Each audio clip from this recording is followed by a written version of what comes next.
Closed captioning for News 12 is brought to you by Kenneth Nugent. From the station that's on your side, this is News 12 at 6 o'clock. New details this evening about a suspect accused of holding a woman hostage and shooting at police in Aiken County Wednesday night. So far, Nate Mead is charged with pointing and presenting a firearm at law enforcement and aggravated breach of peace. But today we're learning Mead allegedly threatened to shoot at police the night before all this unfolded. Celeste Springer, live in the studio, breaking down the new report. Yeah, Richard, this video we all saw this week. Nathaniel Mead live streaming on Facebook while allegedly holding a woman hostage.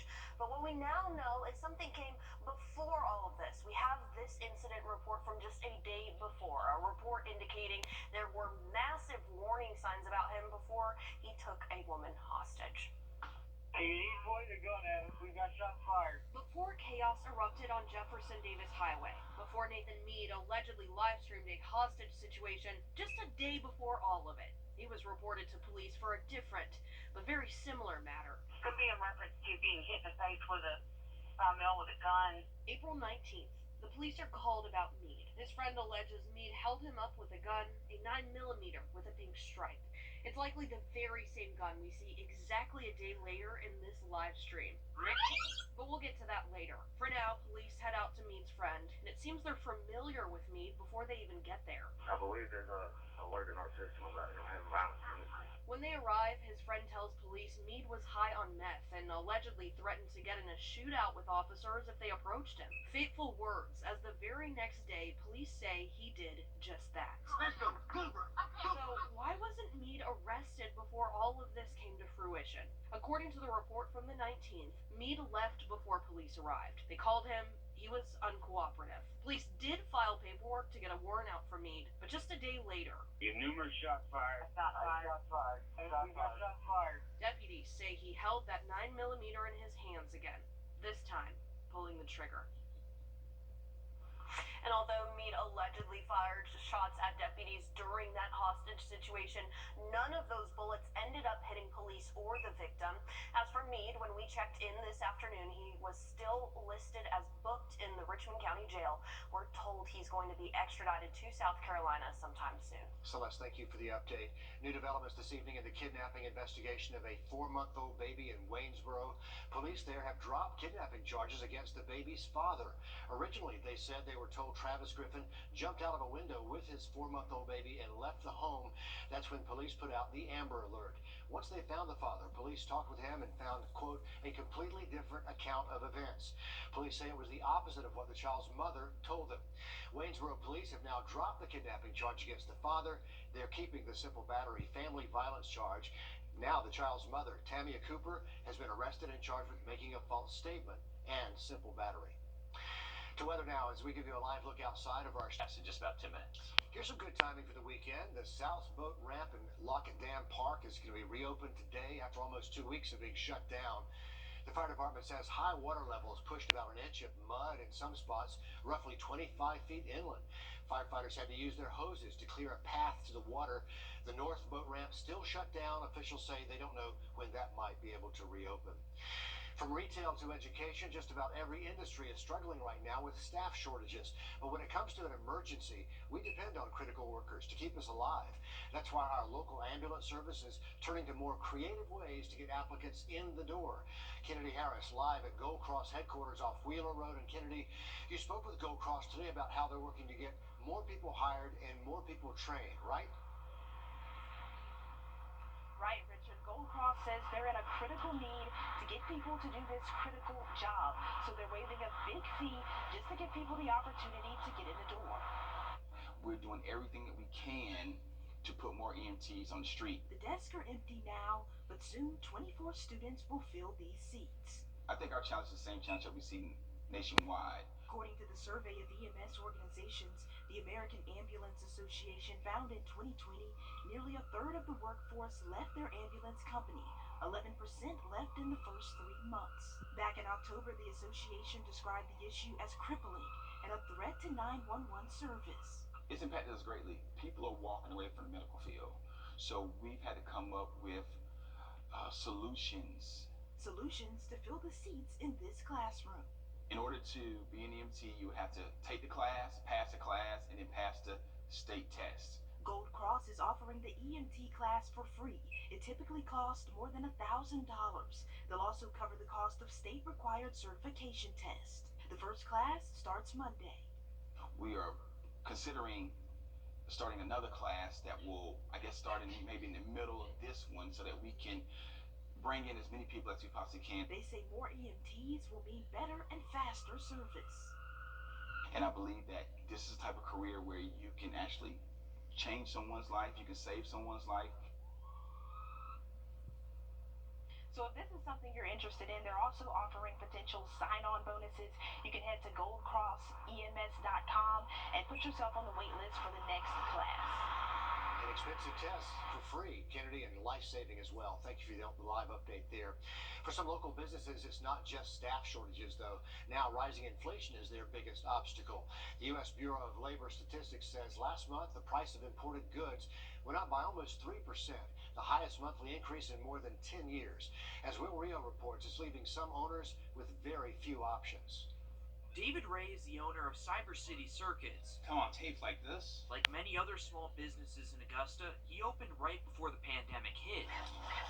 They help develop props for escape rooms and help train people about electronics. Pandemic started, all that disappeared. So that's when we took the equipment that we had that we were using for these other purposes and moved it into manufacturing. They say they're the largest electronic manufacturer in Augusta. Now they're dealing with a new challenge. We started experiencing a lot of supply chain issues and part shortages. Parts that would cost $20 and shipped in one day now take 2 weeks and cost almost $100. We've had $70,000 jobs that we've lost because we couldn't get a 75-cent microchip. Across town, Brittany Parnell owns Society Boutique in South Augusta, who started the summer before the pandemic hit. It was rough. It was really rough. Luckily I made it through. They were only able to keep their head above water for a couple of months before another blow. Just starting out, we're paying everything out of pocket, so we're not really profiting at this point. We're just trying to still keep it up and going. She's having to raise inventory and shipping prices for customers. This is what it has to be in order for me to keep my business running. The character shirts. It's just another gut punch for small businesses looking to get back on their feet. It's just like a roadblock after a roadblock after a roadblock. In Augusta, Will Rio on your side. And grants are still available for Richmond County businesses at AugustasSmallBusinessRelief.com. There's another resource listed at the Augusta Chamber of Commerce's website if you want to check that out as well. We are a little more than a month away from the Georgia primary. More involved. These kids know Special Olympics is something worth fighting for, and after a 2-year hiatus, it's back. Coming up, why organizers say its impact goes way beyond this field. And we are seeing drive through this weekend. We'll have a look at our next chance parade heading into next week, just after the break.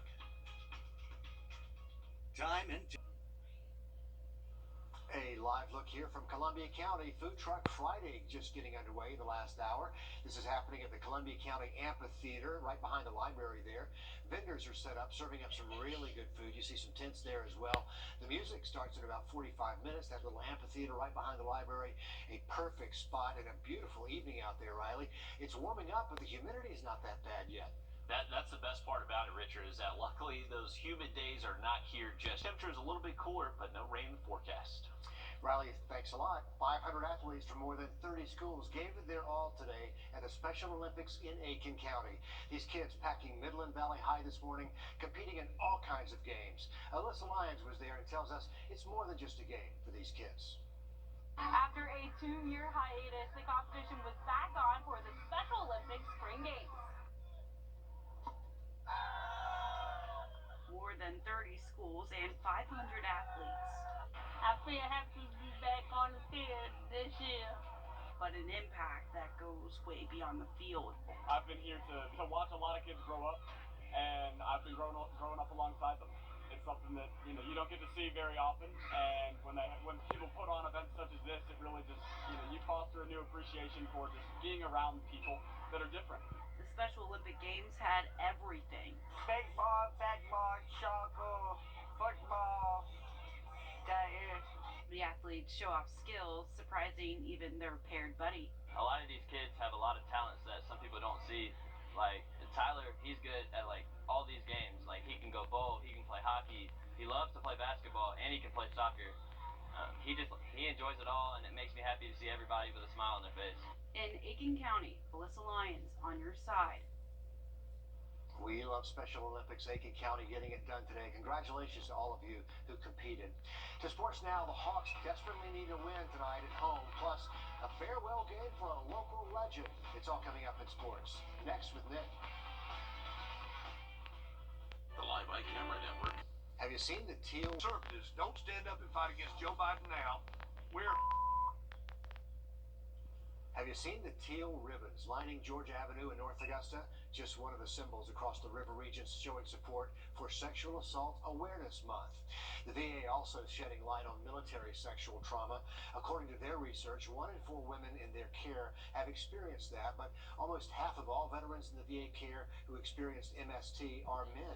As Claire Allen reports, many victims suffer in silence. Dr. Lindsay Barrios works with veterans at Charlie Norwood VA Medical Center.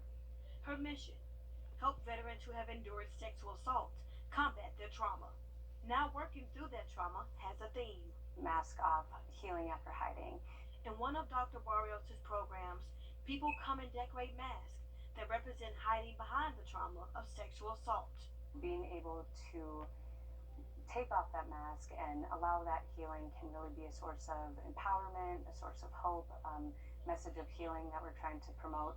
Rape crisis workers were at Fort Gordon spreading awareness. They encourage people to seek help, speak up, and use their resources. Anyone who's experienced sexual assault and military sexual trauma, male, female, can come to the VA and seek services that are free, confidential, a way of starting the healing process. They can face fear and uncertainty, and that can make it hard to heal. It can often feel like their voice is taken away, that they don't have that power, especially within the military, and feel as if their voice goes unheard. Barrios says there is strength in seeking help. So really painting a picture of being able to speak up, use your voice, and seek these services of what healing can look like. In Augusta, Claire Allen on your side. Now, the VA does have a free app you can download with different tools and resources, even treatments. This is called Beyond MST, available for iPhones and Android. The Charlie Norwood VA is also hosting another event on Facebook Live Thursday. You can find the details on their Facebook page. On your sideline, sports brought to you by the Hawk Law Group. Big game tonight in Atlanta, Game 3 between